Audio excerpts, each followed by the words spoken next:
Hey, welcome back to the channel. So a little while ago, I did a video on using Linux on a Surface Pro 3. I'll put a link right up here if you want to check that out. But from that video, a lot of you asked how I did that install. So that's what this one is about. This is going to show you how to install Linux on a Surface Pro 3.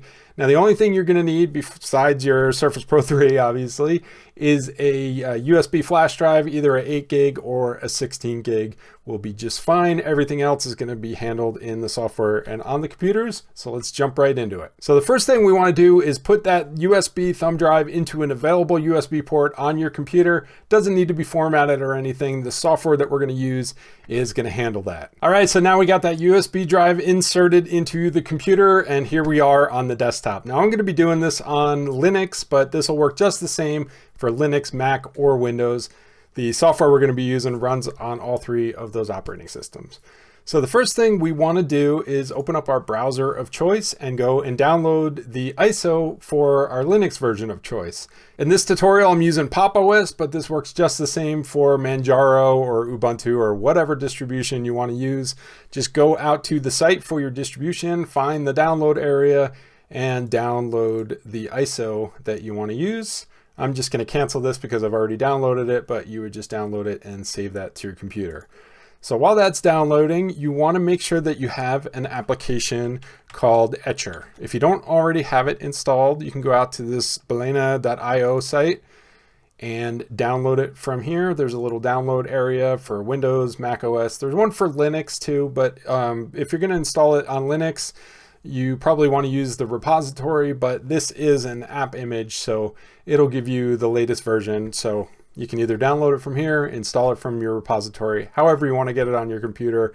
Just download it, install it, and then we are ready for the next part. So we have that USB flash drive inserted, we have the ISO downloaded, and we have Etcher installed. So let's go ahead and launch Etcher.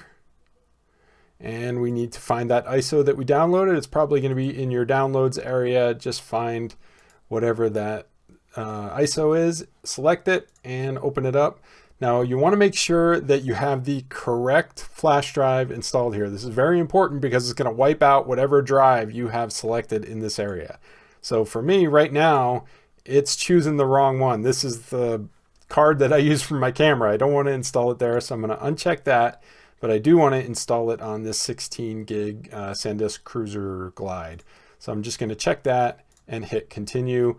Now, if you have the right ISO selected and you have the right drive selected to flash it to, just hit flash.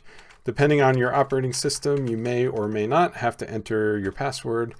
And then Etcher is going to handle wiping out that drive and flashing the ISO to it.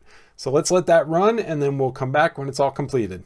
All right, so there we are. The flash is done, so we can shut this down. Now we're going to take that flash drive out of our computer, put it into the Surface Pro, and then we need to boot the Surface Pro with a special key combination to turn off Secure Boot. The next thing we need to do is boot up the Surface Pro 3 into the BIOS, and you do that by holding the volume up button, so the one with the plus on it on the left-hand side.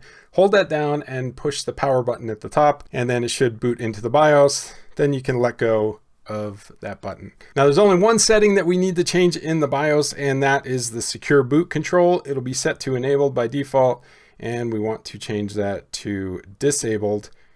And now we can exit setup. It's going to restart our machine again, and we just, once it restarts, just shut it down so it's turned all the way off.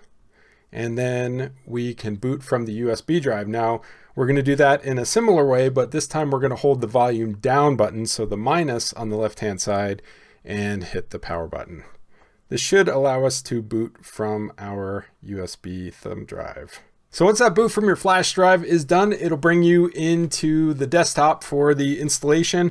Now again, this Pop! OS, it's going to look a little bit different depending on what distro you have, but in all cases, the first thing you want to do is connect to Wi-Fi, because your distribution may need to download some updates while it's installing. And then once you're connected, feel free to go through your installation. Now, the steps for the installation of the distribution that you choose are going to be different than what I'm showing you in this video, But the important part is when we get to something like this where it asks you what type of install to do.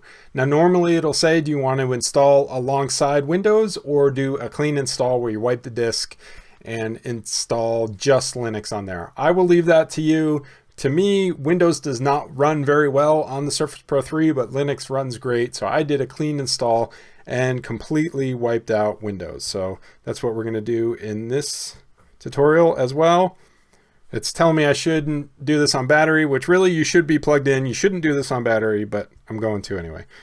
And then I'm just going to select the internal drive. Now at this point, Pop! OS is a little bit different. Most distributions are going to ask you for a name, a password, the name of the machine, and all that. Pop! OS does that later on. So just go through the settings for whatever distribution you're using. And at some point, you'll get to a screen like this where it's downloading and or installing the files off of the USB, and just let that run. Once that's done, it's normally going to tell you to take out the install media and reboot the machine, and then you will reboot into a Linux distribution. So I'm going to stop the video here, and then I'll come back when we do that. All right, so my installation just finished, and I am going to restart the device. So here we are at the desktop, and normally Linux will go out and look for updates if they didn't download those during the installation. So this is no different. I found a couple of updates.